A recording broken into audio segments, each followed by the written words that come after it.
आज के इस वीडियो में प्रोनाउन के नेक्स्ट टॉपिक की चर्चा करेंगे। पिछले वीडियो में अभी तक हम पढ़ चुके हैं personal pronoun, demonstrative pronoun, distributive pronoun. आज दो प्रोनाउन एक साथ पढ़ने जा रहे हैं। एक है रिफ्लेक्सिव प्रोनाउन, एक है एम्फैटिक प्रोनाउन। तो रिफ्लेक्सिव और एम्फैटिक ये दोनों प्रोनाउंस जो होते हैं, इन दोनों प्रोनाउंस का एग्जाम्पल्स सेम होता है। बस इस एग्जाम्पल का जो है यूज करने में थोड़ा सा स्थान परिवर्तन हो जाता है, जिस वजह से ये कभी रिफ्लेक्सिव और कभी एम्फैटिक हो जाता है। यहाँ पे myself, ourselves, yourself, yourselves, himself, herself, themselves, itself, oneself. Myself जो है ये आई का रिफ्लेक्सिव, आवर सेल्फ्स वी का, योर सेल्फ और योर सेल्फ्स जो है ये यू का। तो योर सेल्फ और योर सेल्फ्स, तो योर सेल्फ का प्रयोग तब करेंगे जब एक की चर्चा हो, योर सेल्फ्स तब जब एक से अधिक की चर्चा हो।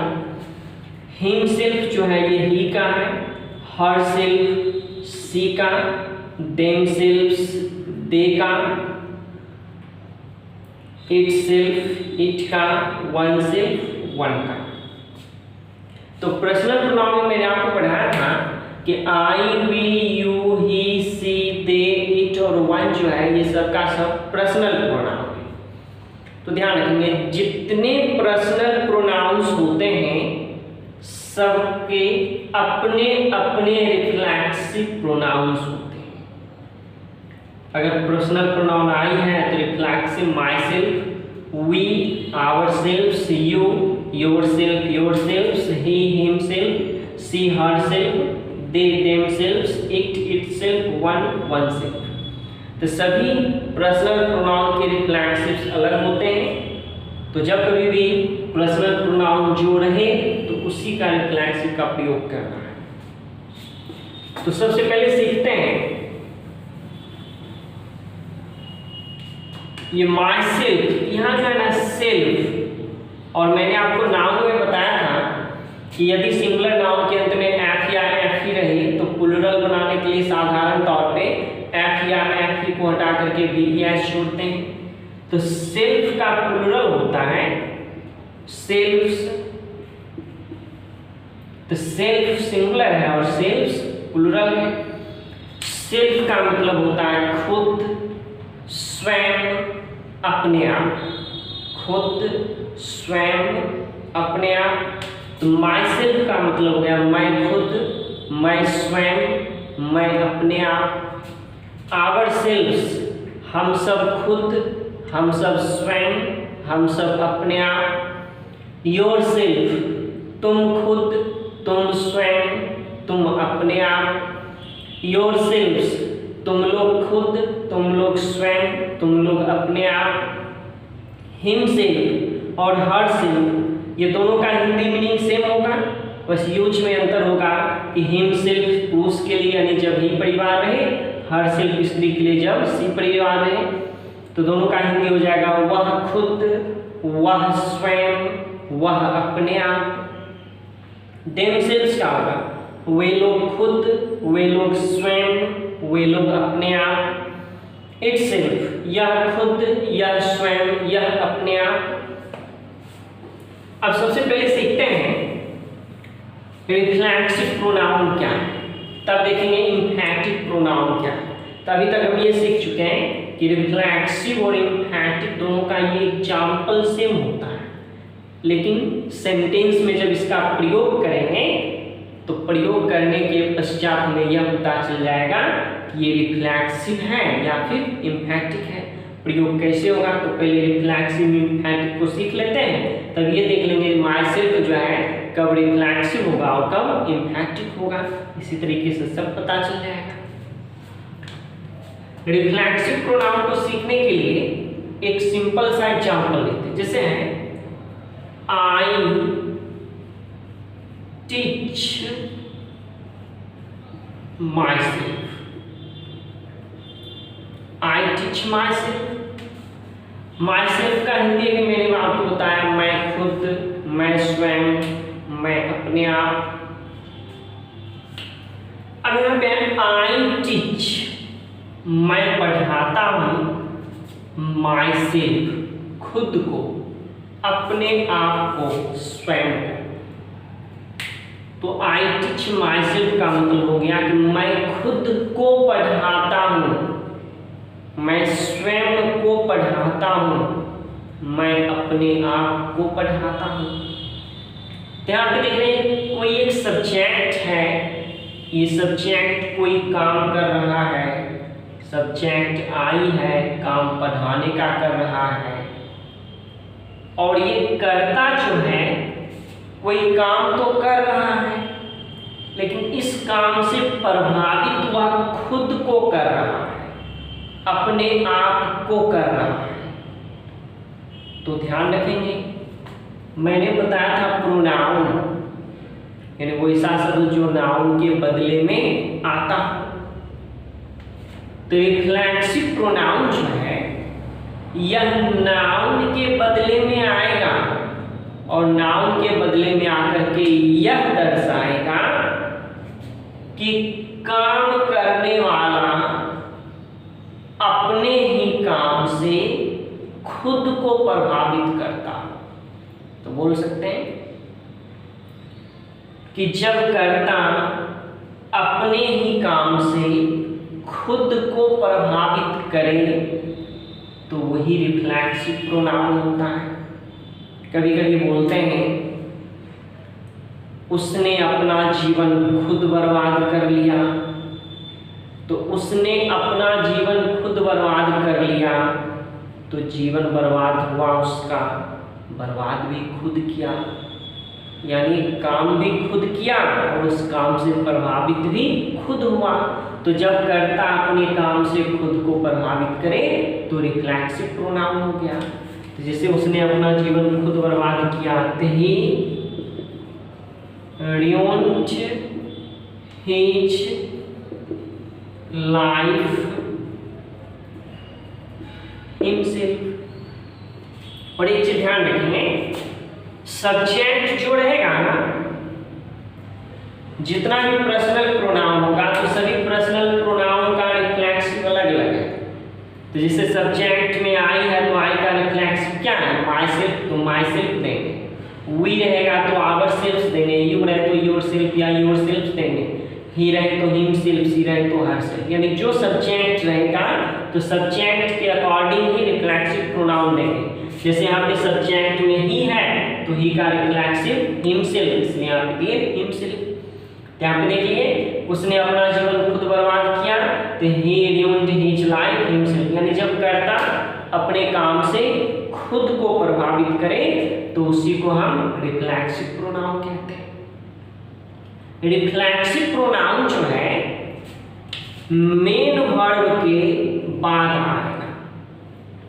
रिफ्लेक्सिव प्रोनाउन का प्रयोग क्रिया के बाद करेंगे, क्रिया के पहले नहीं करेंगे, वर्ब के पहले नहीं करेंगे। रिफ्लेक्सिव प्रोनाउन जब भी आएगा ना तो वर्ब के बाद आएगा, वर्ब के पहले रिफ्लेक्सिव प्रोनाउन नहीं आता है। चलिए, तो रिफ्लेक्सिव के बारे में हम जान गए। एम्फैटिक को सीखते हैं। एम्फैटिक के लिए भी एक एग्जांपल लेते हैं। आई myself teach। अब यहाँ पे दो सेंटेंस समझते हैं। मैं खुद को पढ़ाता हूँ, मैं खुद पढ़ाता हूँ, दोनों में अंतर है। तो मैं खुद को पढ़ाता हूँ मतलब काम भी खुद करता हूँ और उस काम से प्रभावित भी खुद ही होता हूँ। लेकिन एक है मैं खुद पढ़ाता हूँ, तो मैं खुद पढ़ाता हूँ मतलब मैं काम तो करता हूँ लेकिन इस काम से प्रभावित मैं किसी अन्य को करता हूँ।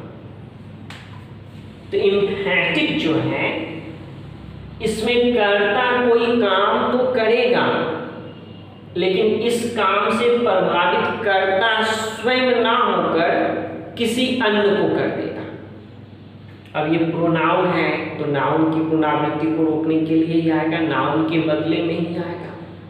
तो नाउन के बदले में आकर के यह दर्शाने का काम करेगा कि कर्ता अपने काम से खुद को प्रभावित ना कर किसी अन्य को प्रभावित करे तो वो इम्फैटिक प्रोनाउन हो जाएगा। तो जब कर्ता अपने काम से किसी अन्य को प्रभावित करे तो इम्फैटिक प्रोनाउन कहलाएगा। इम्फैटिक प्रोनाउन का भी एग्जाम्पल यही सब है। तो इम्फैटिक प्रोनाउन जो है ना वर्ब के पहले रहेगा।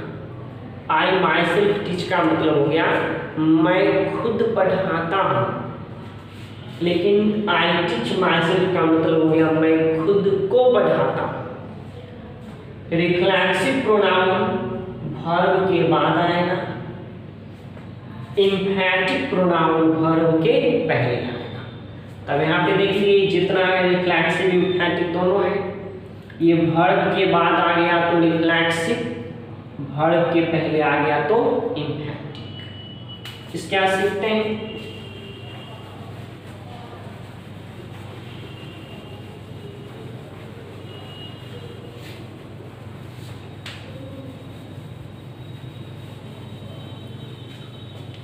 कुछ ऐसे वर्ब्स हैं, कुछ ऐसे क्रियाएं हैं जिन क्रियाओं के बाद हम रिफ्लेक्सिव का प्रयोग प्रायः करते हैं। तो कौन कौन से वर्ब हैं उसको देखते हैं। जैसे absent, present, enjoy, avail,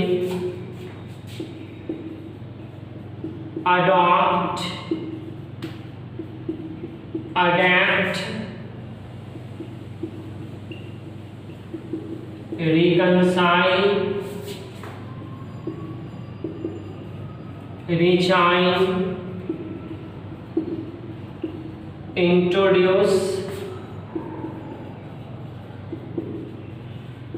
prostrate,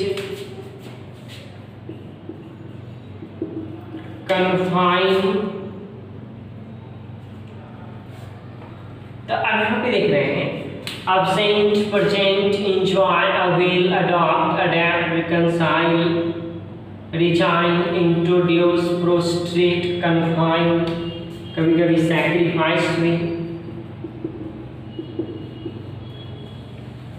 ये जितने हैं absent का मतलब यहाँ पे अनुपस्थित नहीं, यहाँ पे अनुपस्थित होना होगा। present उपस्थित नहीं, उपस्थित होना ये वर्ब है। जितने भी है ना सबके सब वर्ब्स हैं। तो जब कभी भी सेंटेंस में इन सबों में से कोई भी क्रिया आ जाए तो प्रायः इन क्रियाओं के बाद हम रिफ्लेक्सिव का प्रयोग करते हैं। और ध्यान रखेंगे रिफ्लेक्सिव जब भी आएगा तो सब्जेक्ट के अनुसार। अगर सब्जेक्ट आई है तो रिफ्लेक्सिव माई सेल्फ, ही है तो रिफ्लेक्सिव हिमसेल्फ। तो इन सभी क्रियाओं के बाद रिफ्लेक्सिव प्रोनाउन का प्रयोग होता है।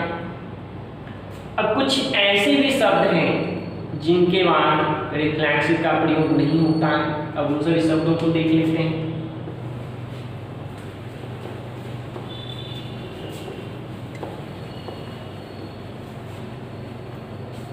जैसे है sleep, sit, go, stand, laugh, weep, bath, keep।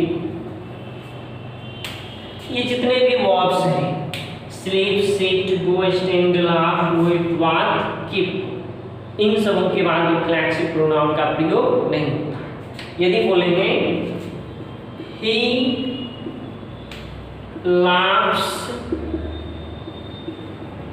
himself तो गलत हो जाएगा, क्योंकि लाफ के बाद रिफ्लेक्सिव का प्रयोग नहीं होगा।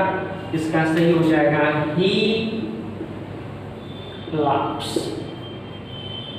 तो अभी तक हम ये देखे हैं कि किन किन क्रियाओं के बाद रिफ्लेक्सिव आएगा और किन किन क्रियाओं के बाद रिफ्लेक्सिव का प्रयोग नहीं होगा। अब नेक्स्ट पॉइंट सीखते हैं।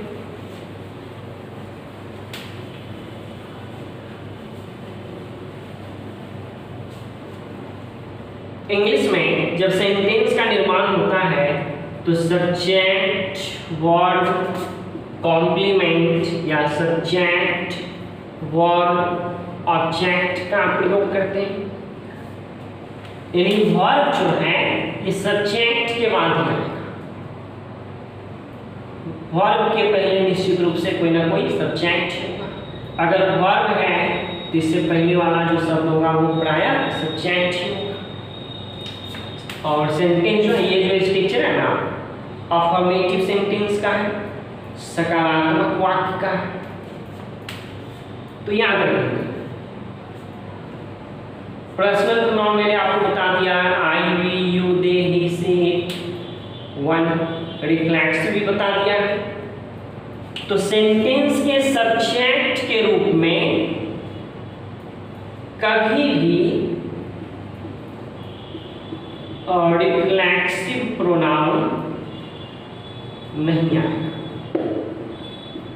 यानी वर्ब के ठीक पहले सब्जेक्ट रहता है तो वर्ब के ठीक बाद कभी भी रिफ्लेक्सिव प्रोनाउन का प्रयोग नहीं करें। एग्जाम में आपको अक्सर करेगा क्या, सब्जेक्ट के बाद वर्ब आता है तो करेगा क्या, रिफ्लेक्सिव प्रोनाउन दे देगा, तब वर्ब दे देगा, वो गलत हो जाएगा। वर्ब है तो इसके पहले केवल और केवल सब्जेक्ट होगा। जिसे देखते हैं, अगर बोलेंगे myself is ready, अगर each वर्ब है तो इसके पहले क्या सब्जेक्ट, तो सेंटेंस गलत है। तो myself का सब्जेक्ट क्या आई और आई के साथ क्या आता है एम, तो यहाँ पे देखते रेडी, तो सही सेंटेंस हो गया I am ready.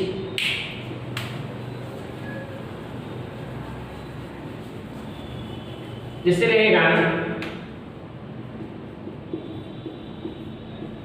myself and you are hungry। अब यहाँ पे देख रहे हैं myself and you are अगर वर्ब है तो इसके पहले सब्जेक्ट, you तो सब्जेक्ट ऑब्जेक्ट दोनों होता है। अब यहाँ पे आ गया myself, जो सही है गलत, ये सेंटेंस गलत हो जाता है तो सही रूप हो जाता है। तो myself यानी आई फर्स्ट पर्सन, you यानी सेकेंड पर्सन।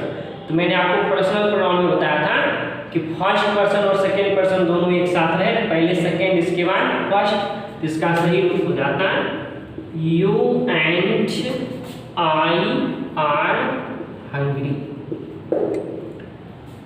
तो सेंटेंस के सब्जेक्ट के रूप में कभी भी रिफ्लेक्सिव या एम्फैटिक प्रोनाउन का प्रयोग नहीं करेंगे। तो आज के इस वीडियो में इतना तक ही, और फिर अगले वीडियो में और नेक्स्ट प्रोनाउन की चर्चा करेंगे। मैं आशा करता हूँ कि आप सभी लोगों को यह वीडियो अच्छा लगेगा। यदि अच्छा लगे तो लाइक और शेयर करना मत भूलिएगा और नेक्स्ट वीडियो की प्रतीक्षा करें।